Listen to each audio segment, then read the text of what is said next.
Howdy doody, everybody. Faeble here. I just wanted to say thanks for inviting me on this show with y'all today. I appreciate it. Currently, I'm over here in Bellingham, Washington, near Seattle, Washington, about an hour away, just chilling on my bus. Um, this bus actually is basically a bus that's been owned by two different circuses besides my own. Right now, you guys can see it's called BIG Heart Circus. I do free shows for migrant communities and communities that are dealing with extreme poverty or natural catastrophe. And I invite crews of artists to come out with me on trips to go do this. We can set up, you know, a whole show outside the side of the bus with curtains and all that stuff. And the interesting fact about the bus is that it was owned by first Circus Contraption, which a lot of people know from their music.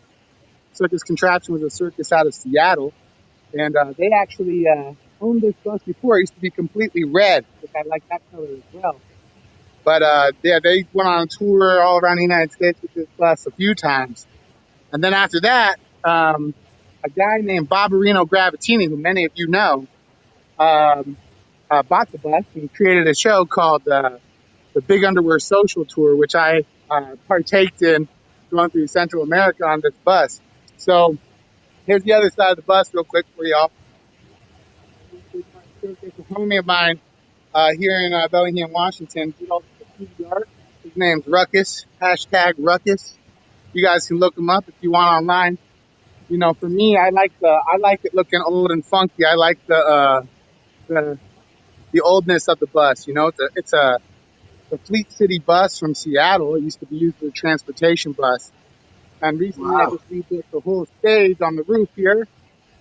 So I did all that, put wood beams up there and did it all by myself during the pandemic. That was crazy. It was like a Laura and Hardy skit. Excuse me. And then, basically, this bus took like about 6 miles to the gallon. It's a diesel. It got Detroit engine in it. And, yeah, it's got a lot of history, man. So that's why I thought it Wow. was a special find.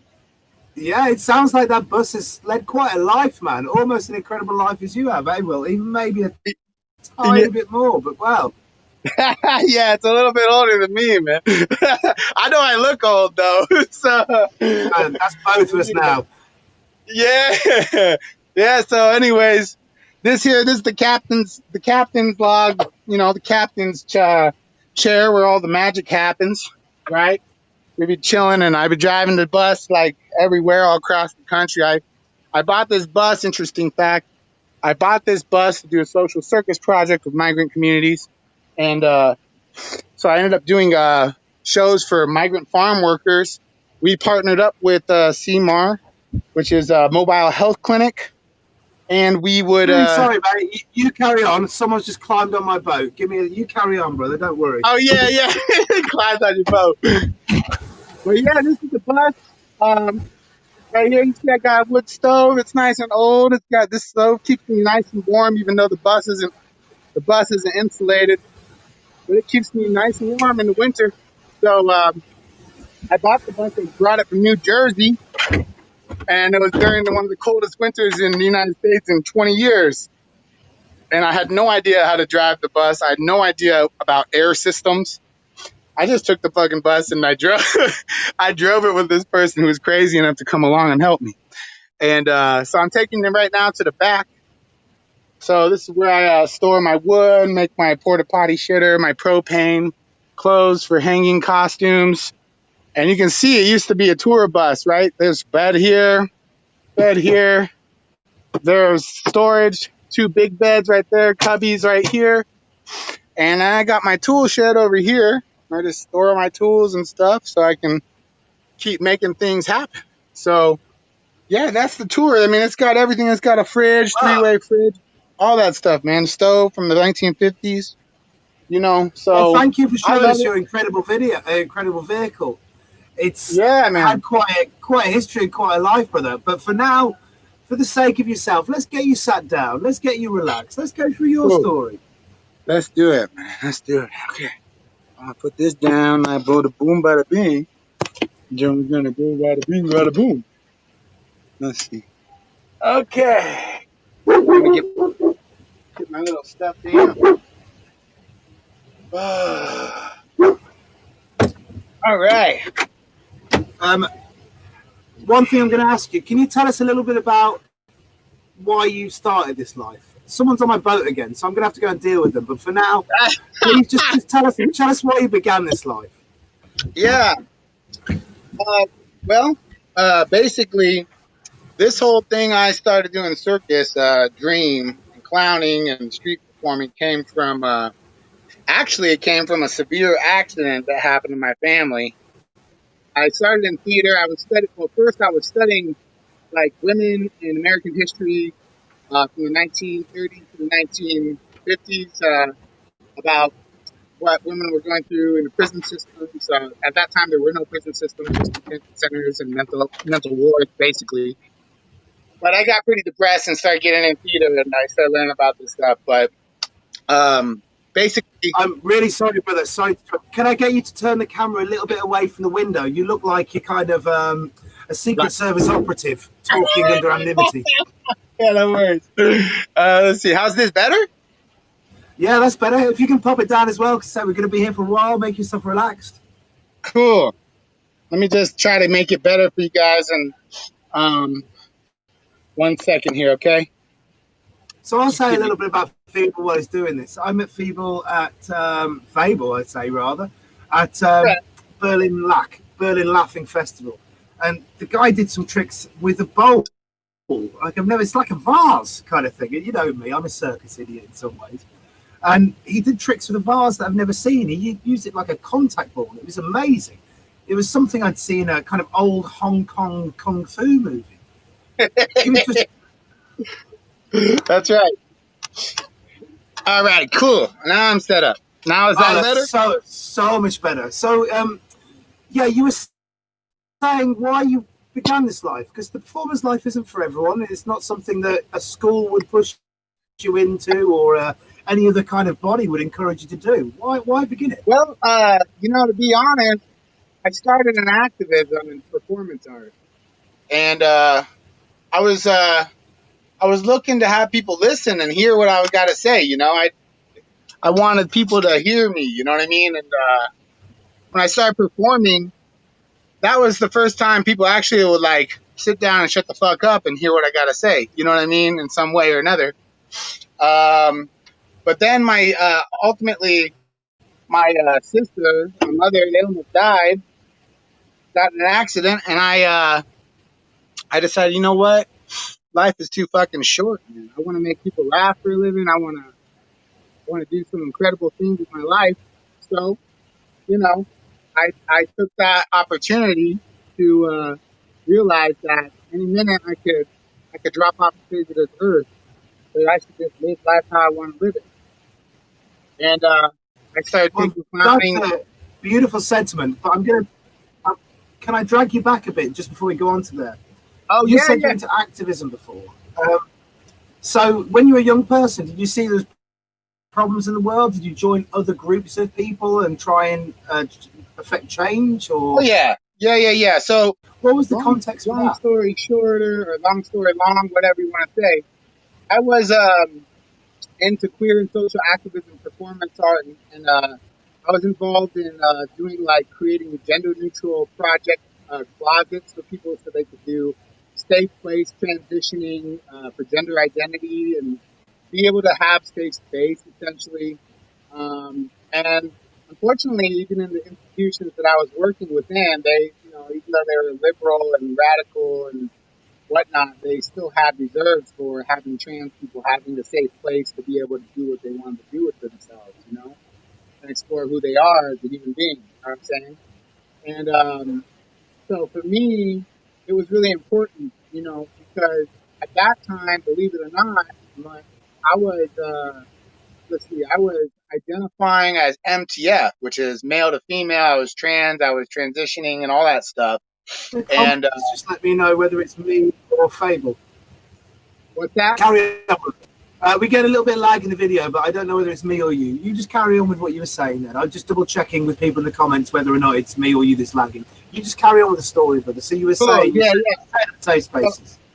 So through all that transitioning and exploration of my own identity, I was involved in queer politics, uh, radical activism around creating safe space for gender exploration, and of course anti-fascist politics and anti-racism politics, and going to protests and involving myself in as many alternative lifestyle communities as possible in the United States.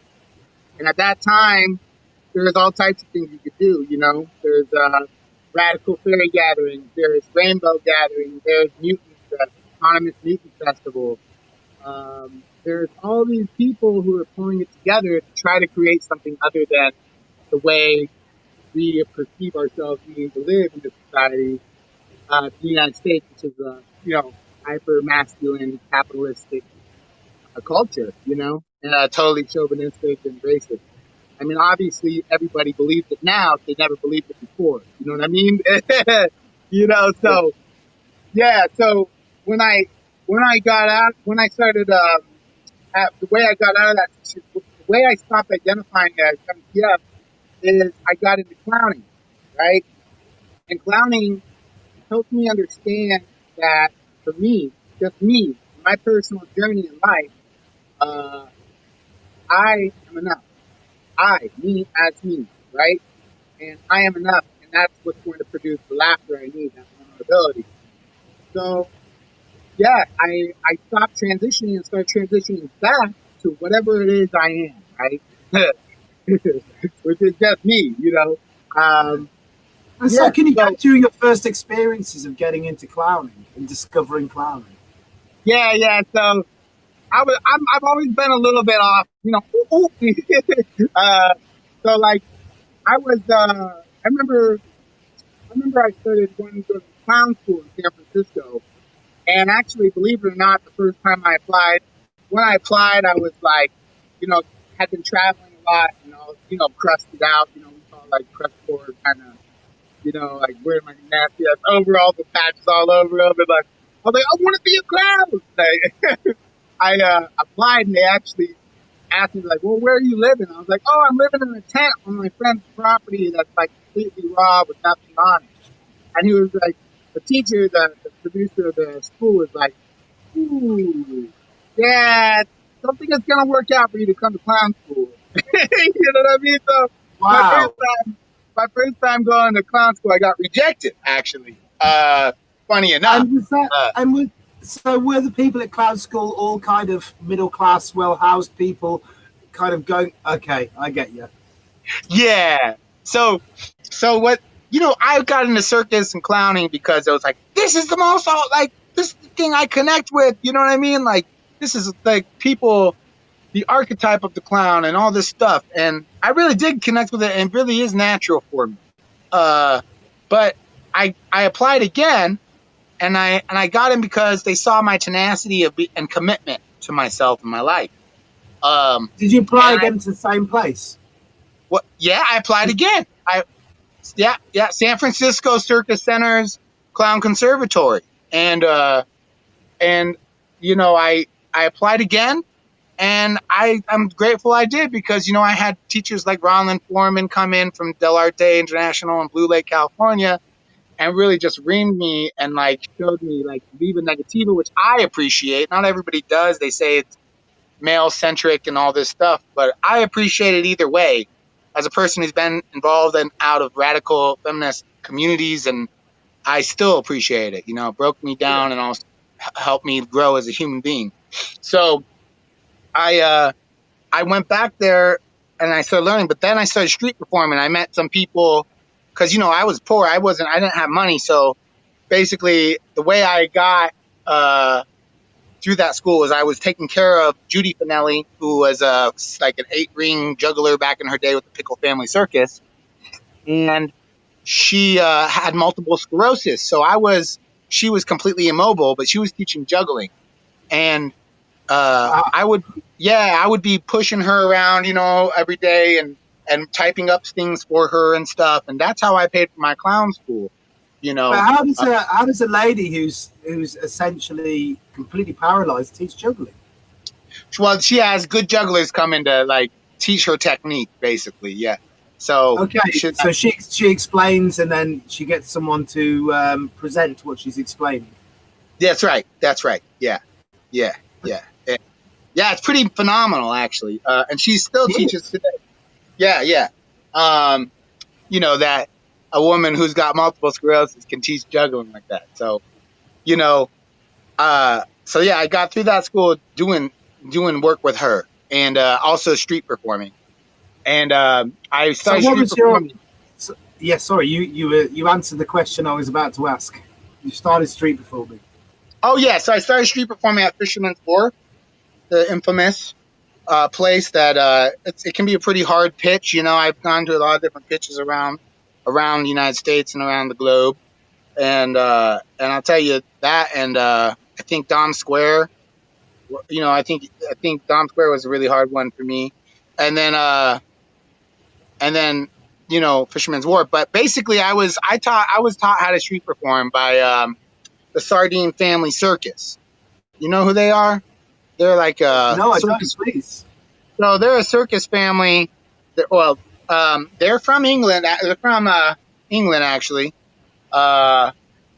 Excuse me for any name calling of places. You know, but I'm kind of ignorant. So what? You know, but the Sardine Family Circus, Alex Sardine, Orion Griffiths. This family, they do street acrobatics, and they moved from the UK to the United States a while back. They learned street performing down there in Key West and in Boston, and over at those spots over there, the main spots there. And when they were in San Francisco, I kind of they kind of took me under their wing and showed me kind of their skinny. You know what I mean? So did they see you trying to do a street show? Yeah, so they were training at the circus school, right? And they saw me walking one day past their Toyota Dolphin, because they're a traveler family. You know what I mean? Like a real traveler family. And they saw me walking past their RV one day and said, "That guy is a real clown." So they started talking to me, and I said, "I want to street perform." And they, let me come down and join on their shows a bit. Their family shows. Did you try and street perform before that then on your own? Did you have a go before these guys kind of inducted you into it? And how did that go? Oh, fuck. So my very first time street performing, bro, I was in Hawaii, actually, and in Honolulu, and I was on the street, and I was wearing like a little clown hat, and I was wearing this jacket where the lining came out. My arms got really long, and I had a ball, and I sat on the street, and I was throwing this ball with the lining, going way out, and I'd be like, "Oh," and the ball would I'd be like, "Oh no, the ball," and the ball would come back to me, and I'd be like, "Oh," and people would just be like walking by me and be like, "This place gets weirder and weirder, man." You know what I mean? I had no idea what I was doing, and I was just like, whatever, I'm gonna try it. You know what I mean? So yeah. There was another time I went all dressed up. This is when the family decided to really kind of help me. They saw me come to the street. I had my whole clown face on, I was wearing clown outfit, and I brought a bunch of chairs because I would balance 5 chairs on my face, metal chairs. And that so was you had a high skill level from the circus school. Yeah. Well, also before the circus school, I was doing social circus. I was doing free circus skill shares classes and training, trying to learn skills too. You know what I mean? Is this in the social centers? Yeah. This is spaces. Yeah. This was in the Mission District in San Francisco, right up between Valencia and Mission Street off 16th, where all the straight hardcore drug addicts are hanging. You know what I mean? And he got hella good Mexican food and stuff. It's so good. It's a bomb there, man. And we go up there in this loft house apartment, get some tacos and go up and just to have free skill work shares. And at that time there was tons mass bike coalition movements, people taking over the streets with bicycles and stuff too. It was a cool time. It was back a different day in San Francisco. Yeah. Yeah.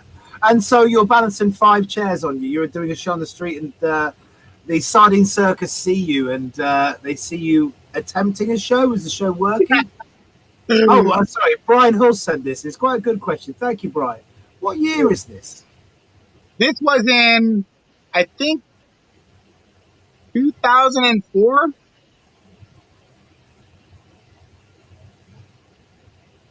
I can't confirm that. No, I know you're looking at me to confirm it. no. This was in 2004. This was in 2000 and this was in 2007. Okay. Yeah. So 2007, all these great things happening. You're getting the freak bikes, things like this taking over the place. Exciting things happening. You're at circus school. You're doing a street show now with 5 chairs, and this traveling circus comes to the show. What's the show going like? Oh, no, man. So basically, I attempted to do a show on the wharf without any knowledge, brought 5 chairs with me, dressed like a clown, and my friend Alex from the Sardine family comes over to see what I'm doing, right? And he comes over and he looks at me and he goes, and he walks away.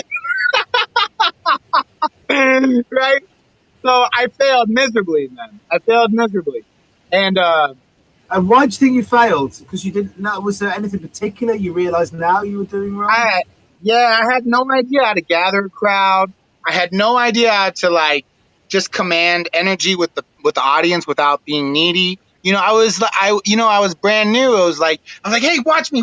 Hey, watch me. Hey, guys, hey. And they're like, who's this crazy ass clown on the street trying to, they're just walking by, like, get away from me, weirdo. You know what I mean? And I wasn't even the main spots. You know what I mean? I was over by where where the musicians usually chill.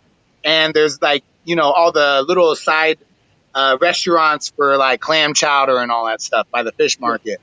So that was a really good experience for me because it taught me I didn't really know shit. And you can be amazing at whatever you do. You can have all the skill level, and it doesn't really mean nothing if you don't know how to deal with an audience and control your audience and pull them in. You know what I'm saying? I get it, man. There's a guy in Covent Garden who I see on James Street, the side street in Covent Garden, and my man juggles 9 balls like it's nothing. Like he's doing 3 balls. He's super tight, but he doesn't talk to his audience, doesn't engage them. And there'll be a guy doing 3 balls telling around the world jokes, making 100 times as much money as this guy is. Right. Less is more often. I mean, it's all about how you play it. Yeah, I don't think necessarily less is more. Having a lot of skills is better if you can talk to the same level as that guy doing the 3 balls, doing the round the world jokes. Yeah, that's true. That's true. You can sell it. If you can sell it. Yeah. I mean, I learned a lot, because in the time I was at Fisherman's Wharf going out there, I was working with the sardines. So what did they say to you then after this show? Because I have a sense with the 5-chair show that they approached you after this. They were my friends, so they were like, Faeble, no, man, you gotta do something. You gotta not wear that clown outfit. First off, don't dress like a clown, and they said, we'll show you some things. You can come in and be, for instance, the guy we have volunteer in one of our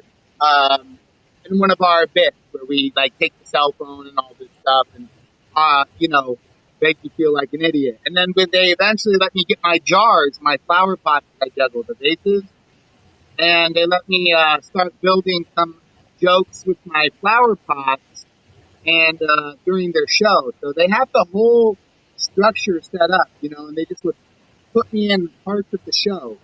And I started learning the structure, and it's a very standard structure. It's nothing, for me, it's nothing special.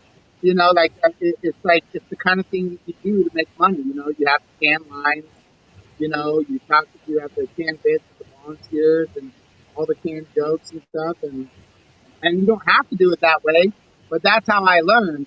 And until I knew how to do it, I think it was wise. I wish I had listened to them more because they were like, just do it the way we're saying to do it. Learn the jokes, learn the structure, then you can change it and make it your own. But until then, just try to make some money, man. You know what I mean? Were you being a bit radical about it still? Were you like, no, my voice, my path? Yeah. I was like, but I'm on the street because I want to do what I want to do. And they're like, that's great, but do you want to make money? Right? Do you want to make money? Because if you want to make money, you have to do it this way. And there are other ways you can do it, but this is the way we do it. You know what I mean? So it sounds like they were very kind to you.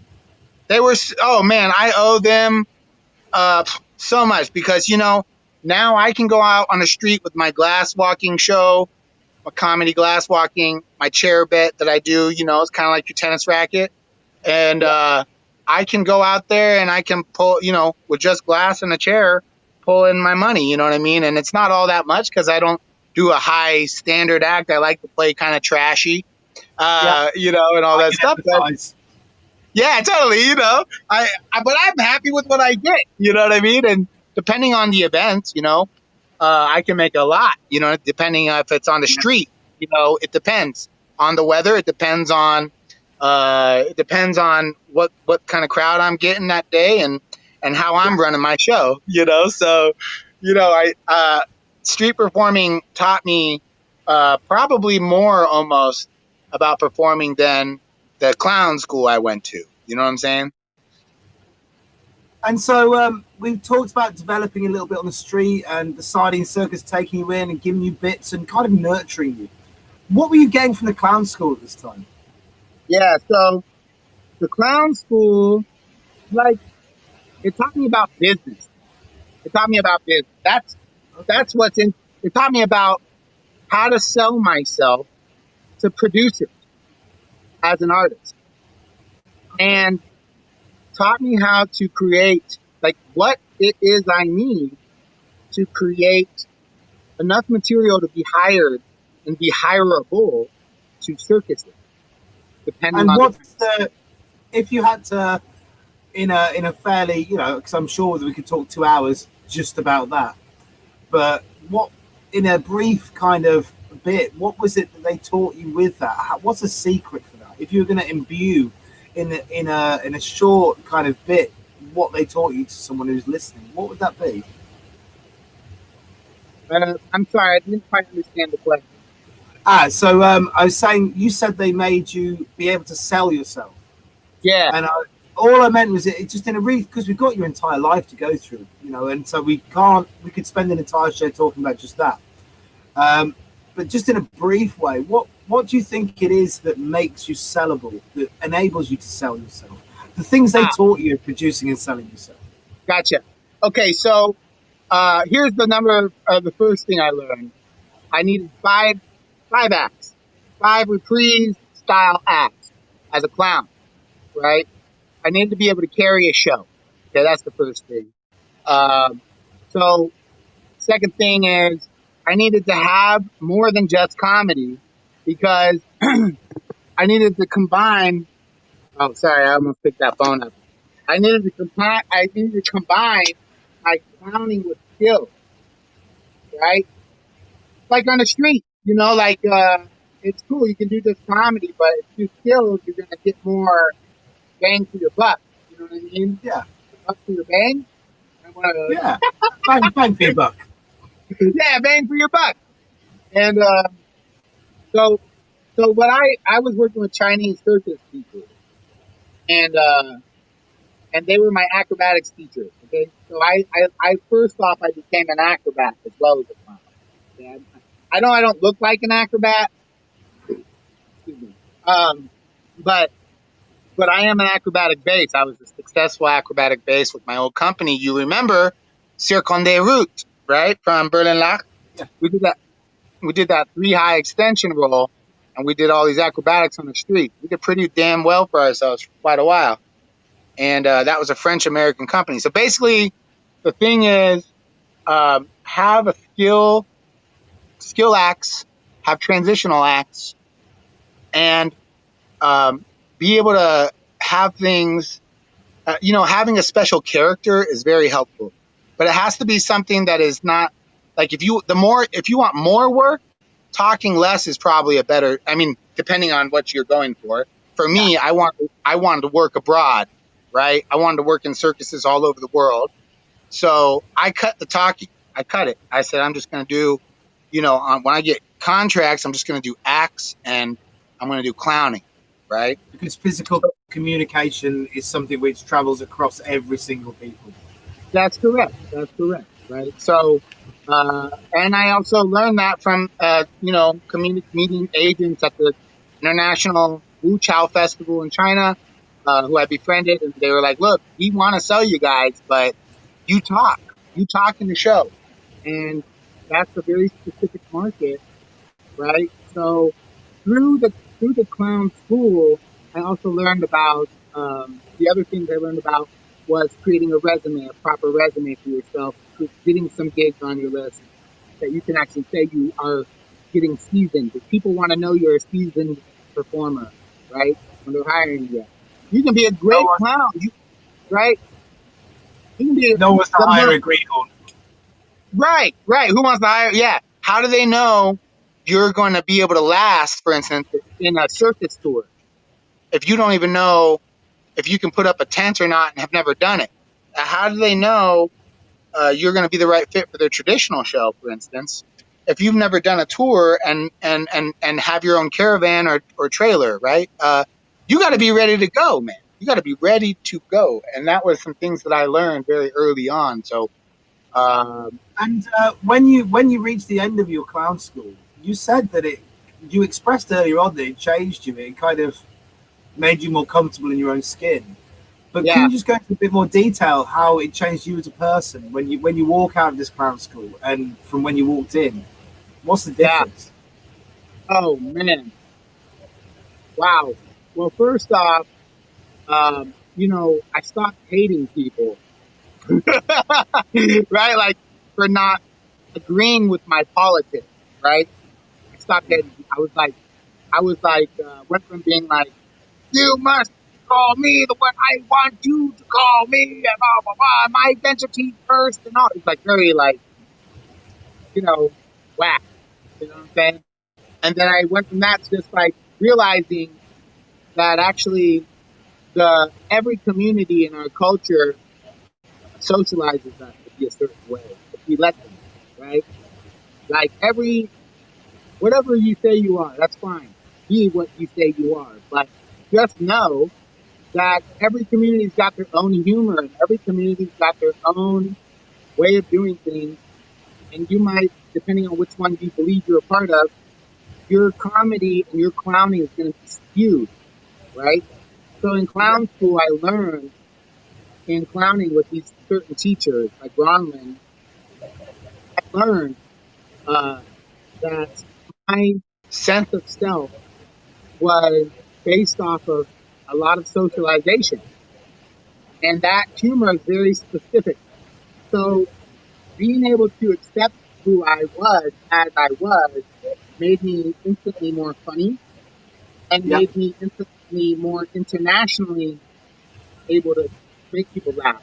And I still had ways to go because, of course, like when I moved to France and lived in France with my company, that was a whole different style of humor, right? Everywhere is this a long time after? No, this was 2010. I moved to France, basically. And so what happened in these 3 years in between then? So I was. I want to squeeze every ounce of your story out. So yeah, no problem.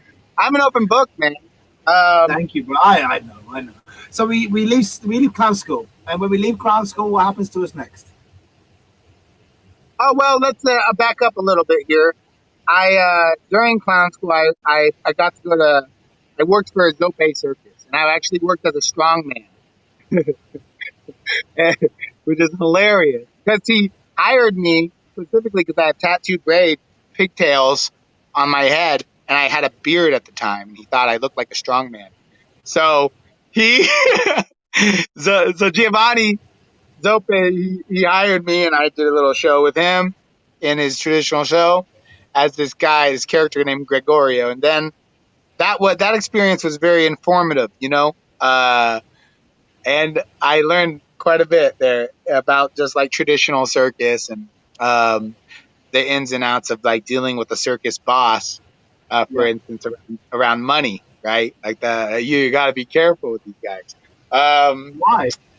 Well, because first off, nobody, like a lot of circus bosses that are traditional, they don't like to do things on paper. They like to do it over the phone, and you got to just like kind of nail them down for a contract. You got to try to, and unless you want to just go ahead and do that game with them and just trust their word.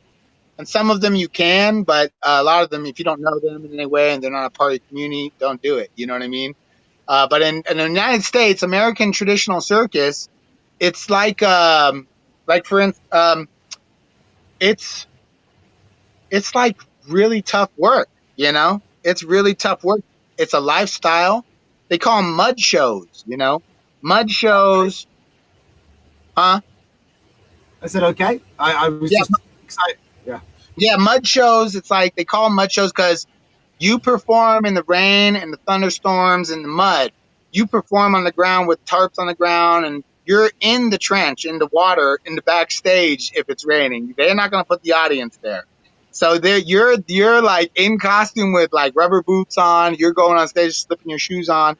You might go on stage with rubber boots on. You know what I mean? Like you're good. You think you got all this training to like dress like the clown and be the circus person to go in and be like, gotta put my rubber boots on because the water's coming up to my knees to the back. Where am I going to train? Oh, we don't train. We just do the shows and work. 75% of the work is labor, and the rest is performing in traditional shows. Mud shows. So is it set up, tear down, putting up all the kind of the decor and all this kind of stuff? Yeah, electric. I did everything, man. When I worked as the clown for Lewis and Clark Circus with my ex-wife, she was a hair hanger and ringmaster. I did everything, electrical, sound. I did, I was even setting up power to the power poles and all that stuff, man. I was learning a lot. What an amazing experience. Sounds like it's hard work, but you learn everything, right? Yeah, you learn a lot, man, and you get used to the work. You think it's impossible at first. You're like, or I did. I was like, this is impossible. And in fact, I'll give you an example. The first day of work, we put up the tent. I was exhausted. We had a show to do, and I hurt my knee. My knee collapsed on me at the end of the show, and I went in the back, and my wife at the time was like, "Oh no, fuck!" Right? My boss comes in, he gives me a knee, something to wrap my knee up with, and he looks at me and goes, "So are you coming to work tomorrow?" I was like, "Yeah, I guess I am." You know what I mean? I'm gonna go perform. So I stayed off my knee on the labor for a few weeks, and then I got back to labor. But I worked on that. There's a bee. I worked on that show, and we moved every day. We worked every day. We didn't have days off unless it was an accident. So, but going back here to your question, I was in the clown school, and I got the Zope Circus gig, and then I got to go to China to the International Wu Chao Festival to do clown transitions under Master Liu Yi, who was my acrobatics teacher. And I did this like Kung Fu Panda act with a friend of mine named Calvin. And I was Kung Fu Panda, and he was this like tomato farmer. And it was funny. It was a funny act. It was like acrobatics and jump. Yeah. What was the experience like then? Because China is, I assume, a very different culture from America. Dude, yeah, it was. Yeah, the audience there, it was like the International Wu Chao Festival. Well, first off, I'm very grateful I did it because I met artists from all over the world, like Jose Rodrigo. He did a table sliding act with Zip Zap Circus, worked with Zip Zap Circus for a long time. Zip Zap Circus in South Africa, they do social circus. And I met this woman named Joanna Hegwood. She runs Circus Guide Agency. That's her agency, basically. It's online on YouTube, and y'all can look it up and send your material to her. And she often books people for cruise ships. But, obviously right now with the COVID situation, nada mucho. You know what I mean? Not a huge amount of bookings going on. Yeah. So yeah, I that was the audience there was like very distracted with their phones. Um, they like to take pictures of you and And is with this their like cameras on. 2009? Yeah. That was 2000. Yeah, that was 2009 or going into 2010, I think. And you know, um, it's a festival, right? Competition. So the Oh, funniest okay. thing is, you know, doing a transition while tiger cages are being, you know, tra- I mean, put up and down behind you. You know what I mean? Yeah. When there's like 1,000 or two people in the audience watching you trying to distract them from the tiger cages. So, so yeah, that was the end of my, I did clown school. I did a professional acrobatics program with the Chinese circus teachers. Yeah. Learned Chinese star juggling, Chinese bamboo pole manipulation umbrella called Kung Fa. Yeah. And then later, down the road, I learned plate spinning, Happy Chef Act, um, from Shakamin, who's the other teacher over there.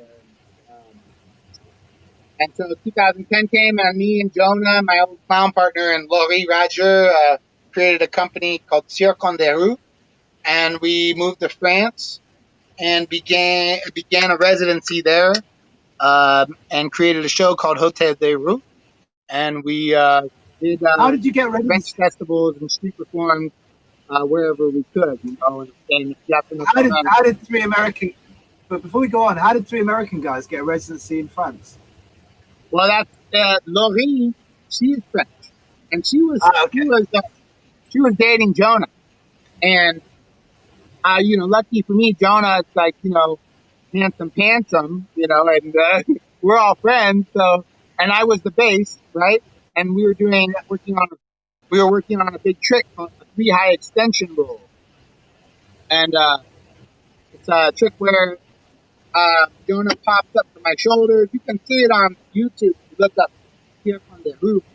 Uh, Pop it up to my shoulders, and then she comes to the front. He grabs her hand, and she twists around his back up to his shoulder. I'm holding him, he's holding her, and then she goes head first down, throwing down him and me to dive roll. He does a dive roll, I hold his feet, I do a dive roll, and it's a three-person barrel roll, right? Wow. And then we do it backwards, and we go back up. So we were working on that trick, and we wanted to create a company, and we wanted to perform in circus in France, and we did. We did for the festivals in France, and street performed in like La Rochelle, and we street performed also. We went to festivals in other places like we did of course we did Osh, we did but not Osh, we did other street circus festivals. There's a really Kodiak. It's a really famous like kind of all free festival where a lot of producers go. And what we were looking for was doing shows at Is this festivals. Aurillac? Yeah, Kodiak, yeah. And Yeah. and we did we did a festival in Bratislava, and we did more festivals in France, around France, with different producers coming, like programmator festivals. And that's how we ended up going to like Melbourne, Australia for the International Comedy Festival, and doing the Just for Laughs and Giggles on the outdoor And shows. so, what's the experience like then? Because you've travelled in a circus with big traditional circus. You've gone to China. You've done the kind of the intermission work between shows, and now you're in a trio, and you guys are travelling around. What's that experience like? Dude, that was amazing, man. I mean,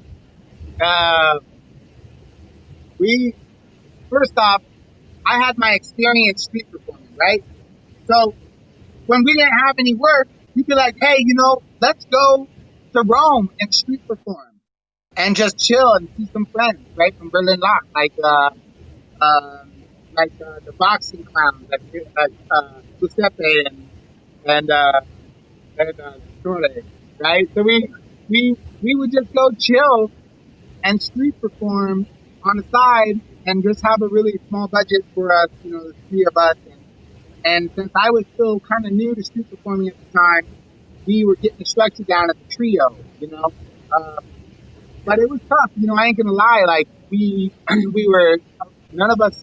I mean, I didn't have much money, and so we ended up taking a lot of trains, and I had a lot of gear, right? So we had our gear for our show, which was for the festivals, which is like, you know, just a clown acrobatic show, and that's different than doing a street show. You know what I mean? So we had both shows. I assume it's a lot more costuming and stuff for the stage work. One would assume. Yeah.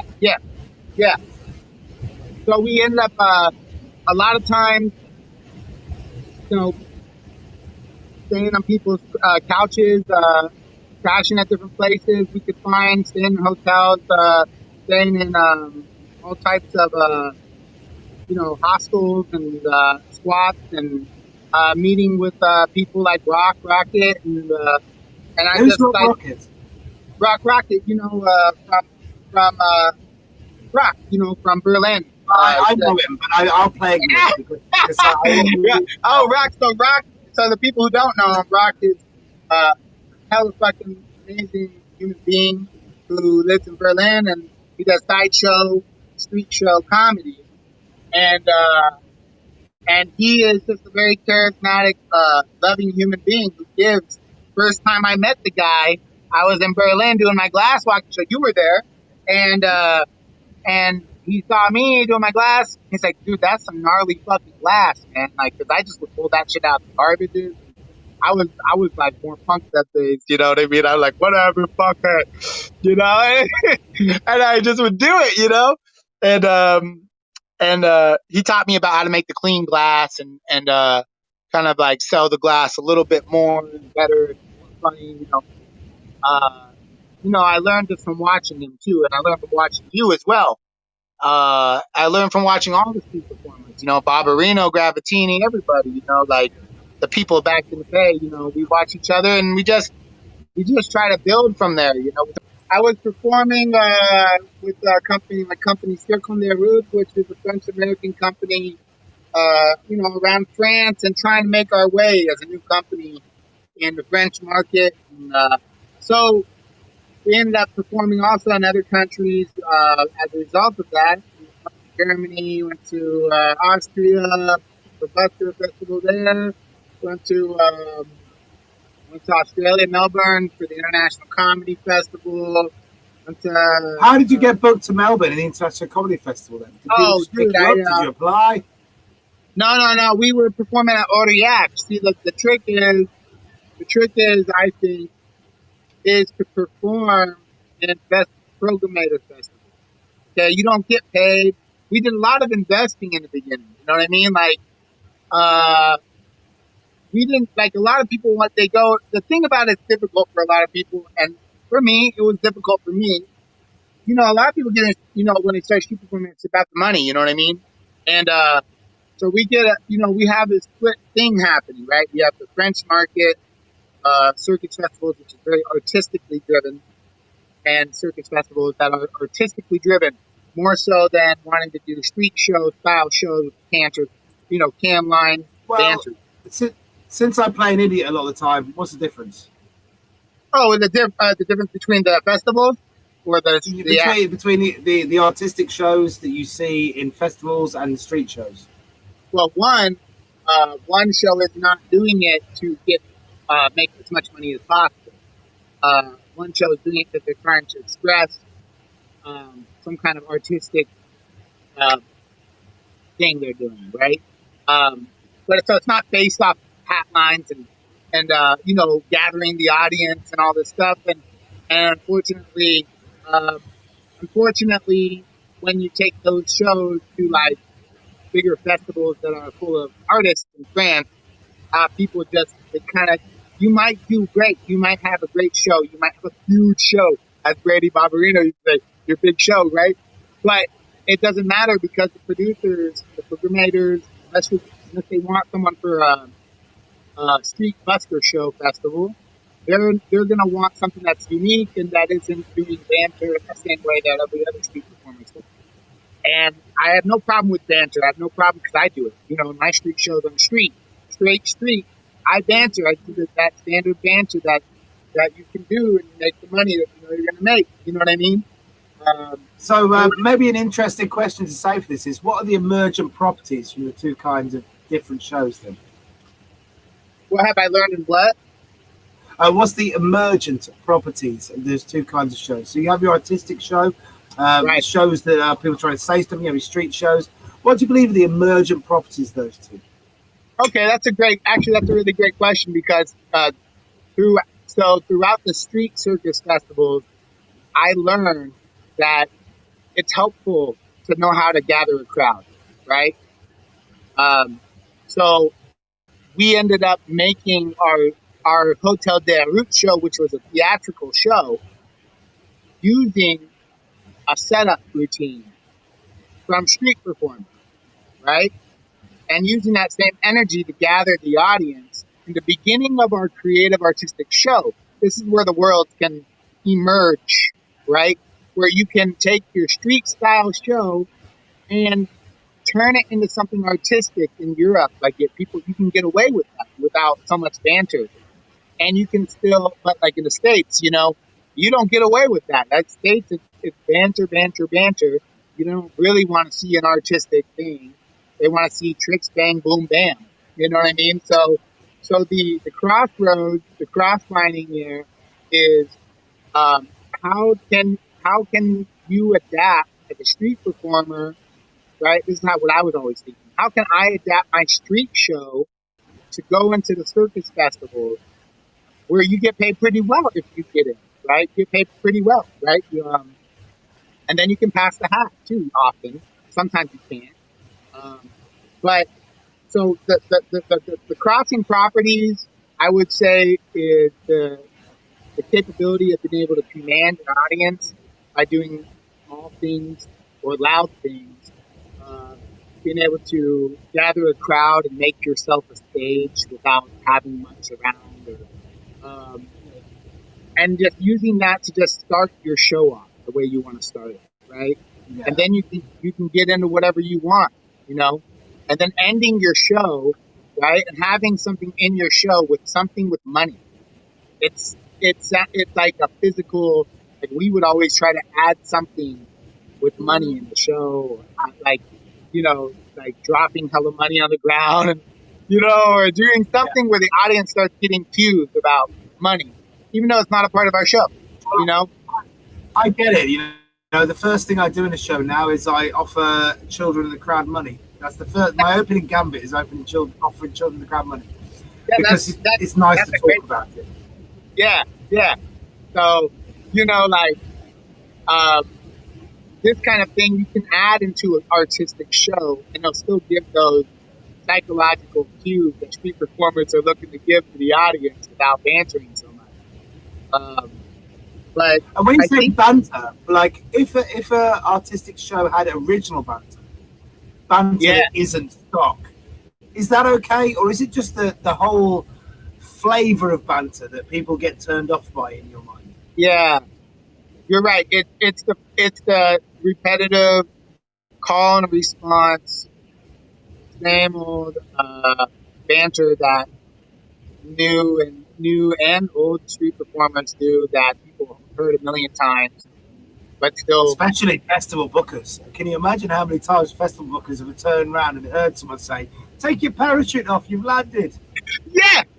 This is a great example because that's what the person from Melbourne told us. She said, "I liked your show. It was unique and it was original. And like the reason why you got the gig was because you were doing something that was that way, and you weren't doing a street style show necessarily. You know what I mean? And it was because you got to think of it like this: Aurillac, you can make a buttload of money as a street performer who speaks French or English, right? You can, because there are massive crowds there, and so if that's what you want, then do it. But the programmators, the producers, are not looking for that. They're not looking for that because they have that.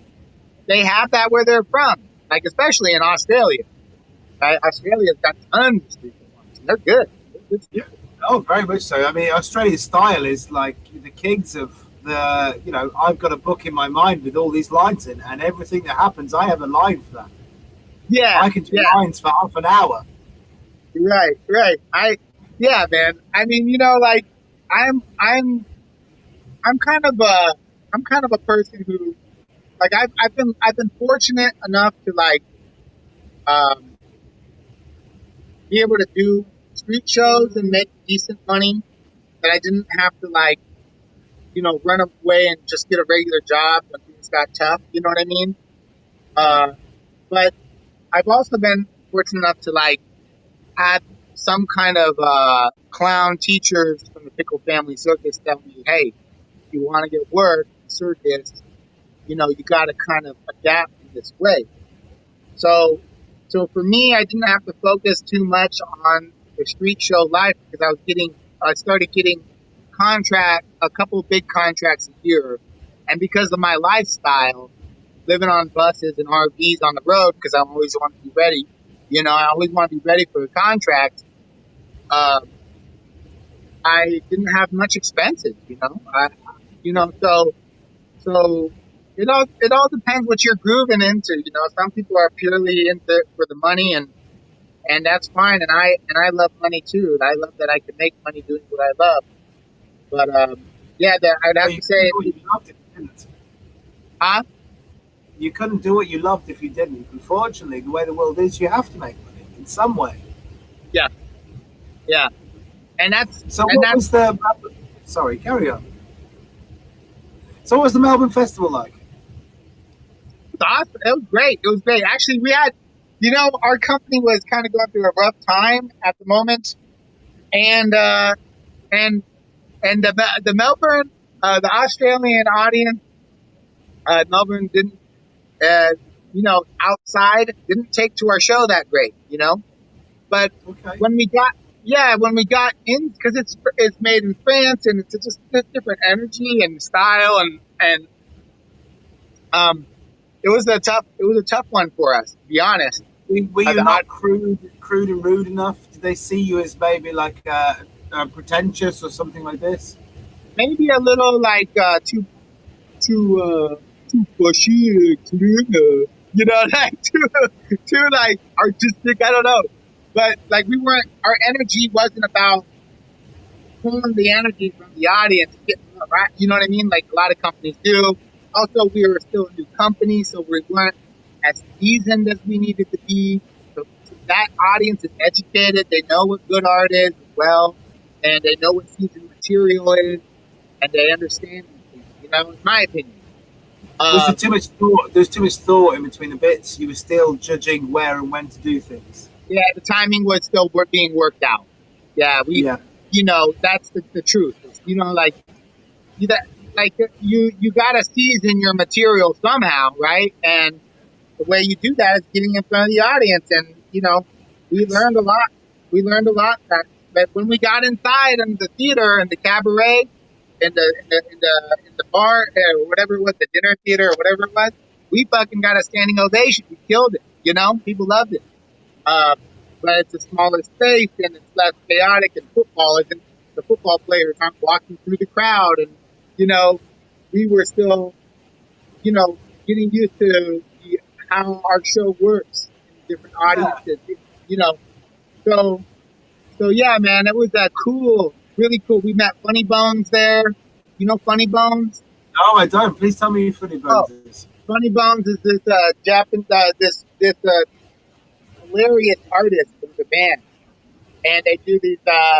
They started street performing, straight on the street, and they do these puppets with, these masks from that old horror movie, the white skeleton mask. Are you still there? Yeah, I'm here, buddy. Oh, cool. And they put them in these sticks, and they have the black cloaks on them, and they have kazoos, right? And they play these puppets where they met these giant puppets with scary face masks, the skeleton mask, they run into the audience with them, like they freak out the audience with these. They're hilarious guys and they're really nice. And I met them at the Daidogi festival I was at just recently again. And yeah, man, they were there and company, this mustache, this French company that had all about mustaches. There was tons of artists there from all over the place. We met this drag queen from the South of the United States that she does a Tupperware show, and it's an inside show about Tupperware, selling her Tupperware, and it was very funny. And so I'd say that was one of my favorite festivals to go to. We got treated like kings. We had our own apartment on a skyrise, building, and right in Melbourne downtown. You know what I mean? And we got paid really well. It was great, man. Like gigs like that are sweet. I said the troupe was having a hard time. Did this bring the troupe together? Because I assume a troupe is like a family, right? Yeah, did it bring you guys together? Oh no, actually, it made things harder in a way. We just started realizing that we were together at that point. We had been traveling and living together on the road in Europe, doing festivals, street performing, staying at people's places, trying to make it work and making it work to the best of our ability, and when you're working and living together with some people that close for that long, and we've been working together at that point for 2 years, I think, and something like this, 1 or 2 years, and then traveling the whole time together, and then continuing on after that. Eventually, we did a few more things. We worked for Cirque Starlight. Got a contract with them. I worked with Flynn Creek Circus in the States. I worked in Japan with Circus Bella. And so, what year were we at the end of the Melbourne Festival? Were we at 2011, 2012, something like this? It was in 2012 because in 2011 we went all the way to Costa Rica with the Big Underwear Social Tour on this bus.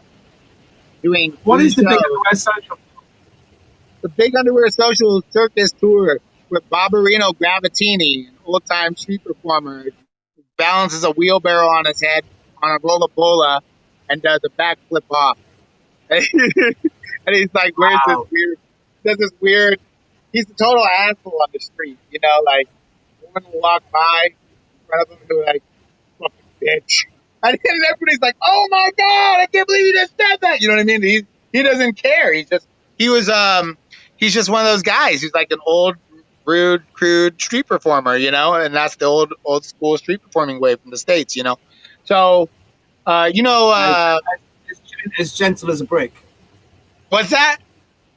Said as gentle as a brick. Yeah, exactly. As gentle as a brick, right?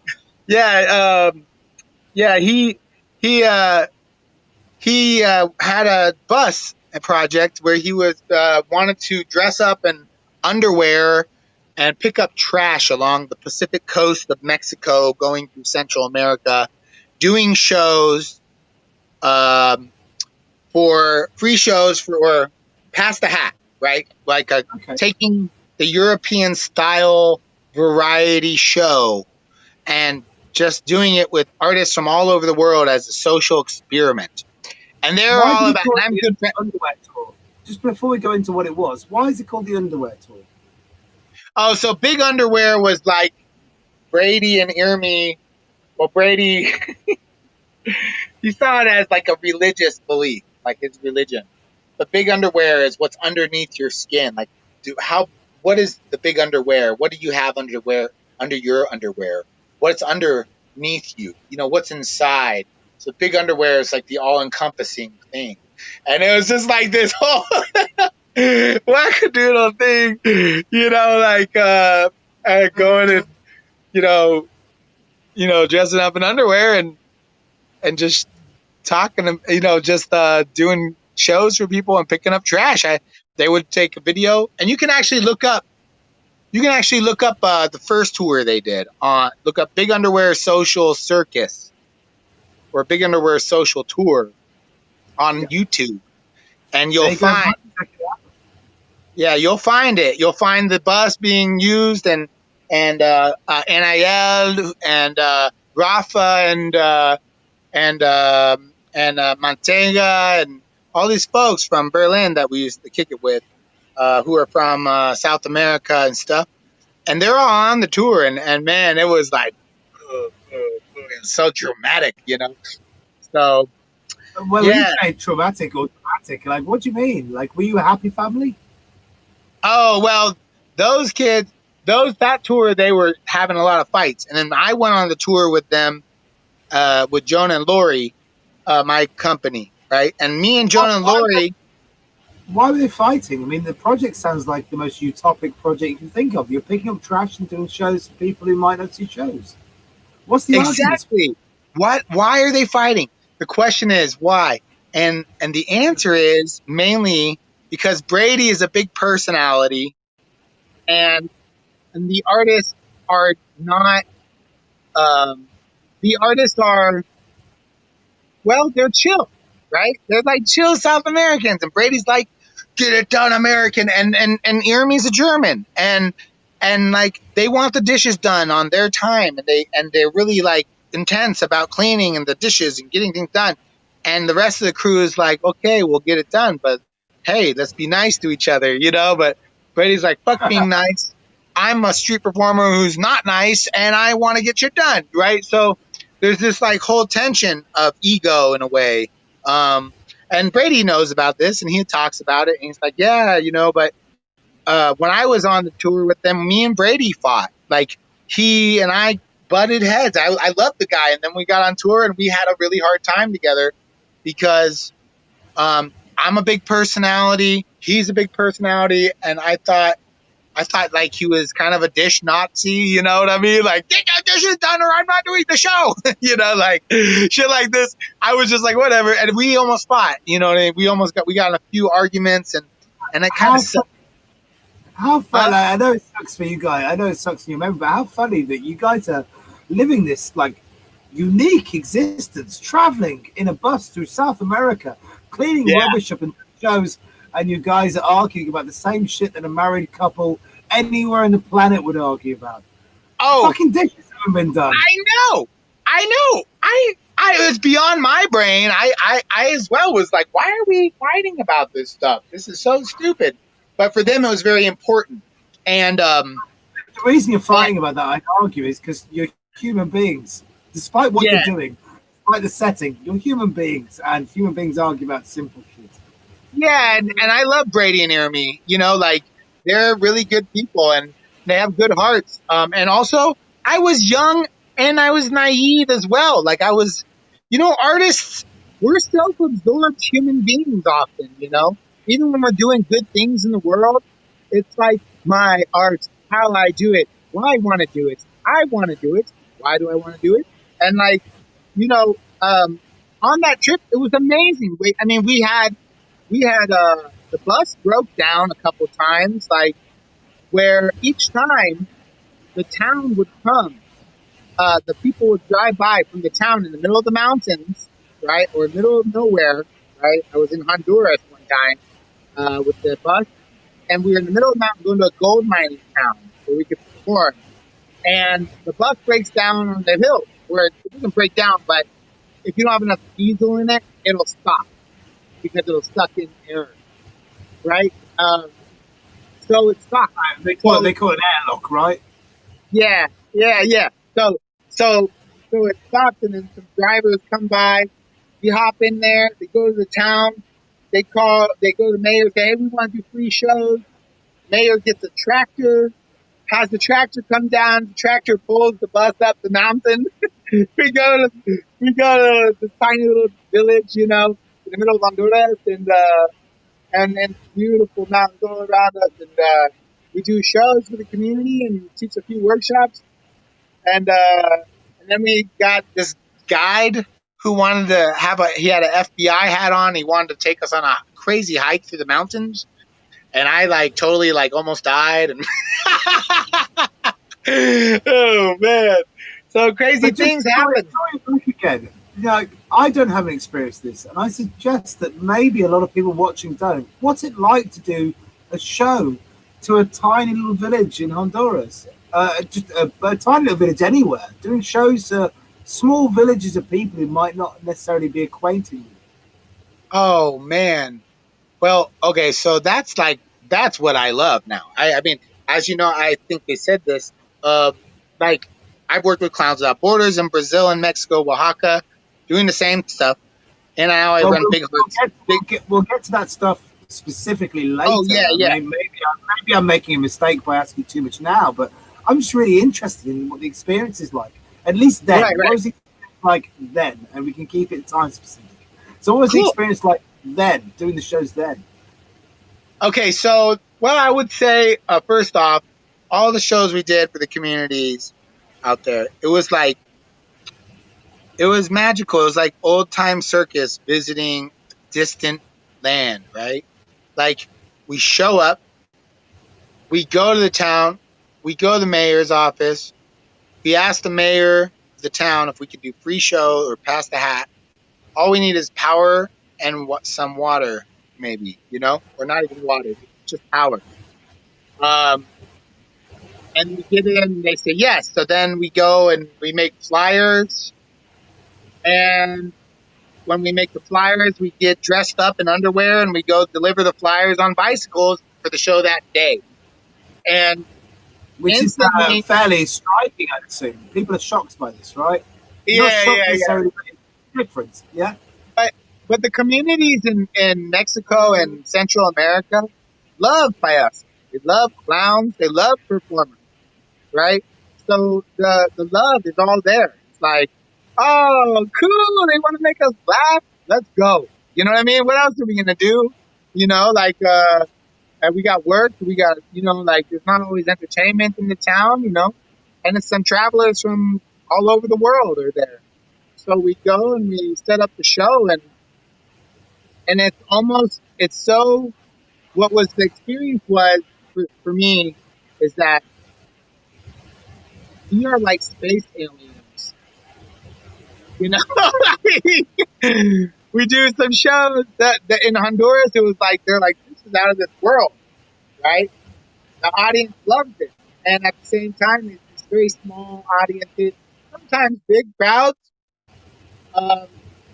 and sometimes very intense, like in Nicaragua, we were surrounded by a lot of people who were living on the street, puffing glue.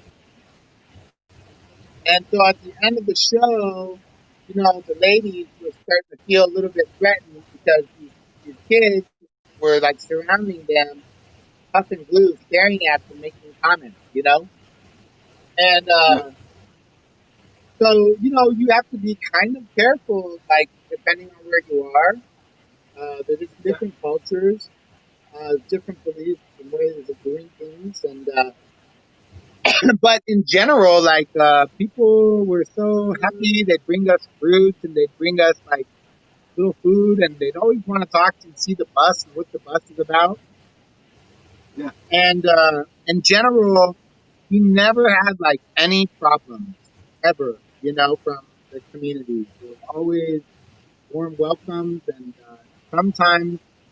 sometimes, depending on where you go, you can see how violent the culture is based off of how their kids speak. The kids, depending on where you go, like, there's a lot of violence, right? So the kids you're playing with, they're like, the way they show that they like you is they're punching you. They're punching your fist as hard as they can. They're hitting you, you know what I mean? Like, you're like, whoa, chill, But I would say in general, is that because you think they're excited? And that's what they do when they're excited. If you grow up in a violent society, somewhere there's violence there all the time, where they express excitement is by being violent.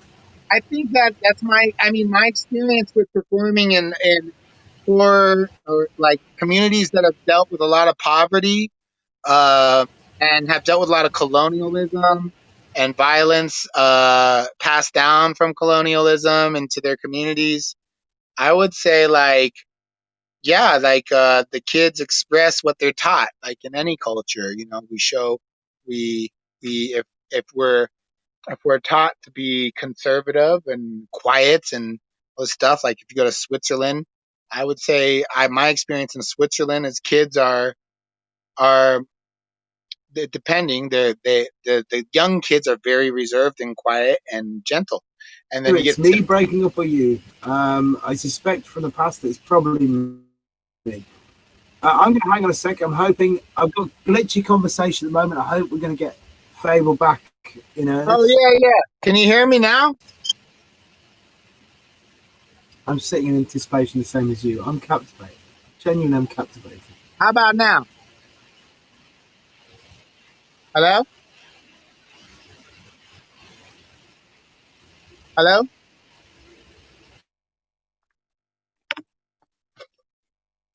are you there?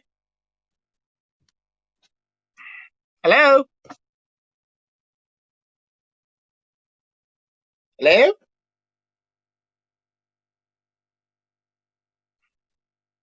hello.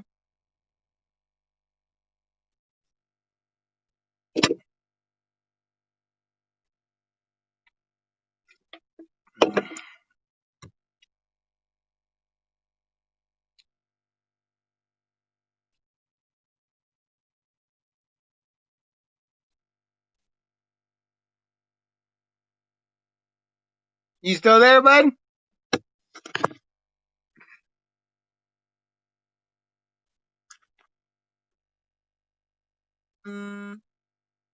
Oh,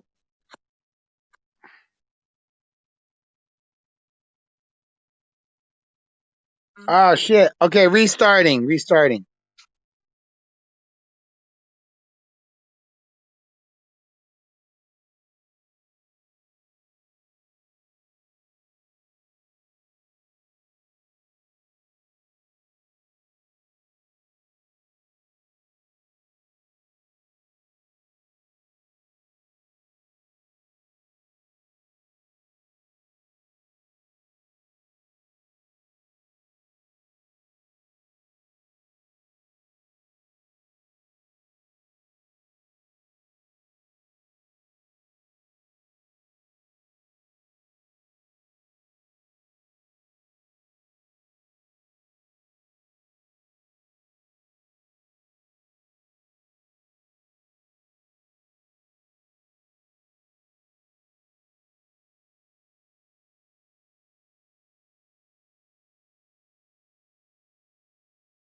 Hello.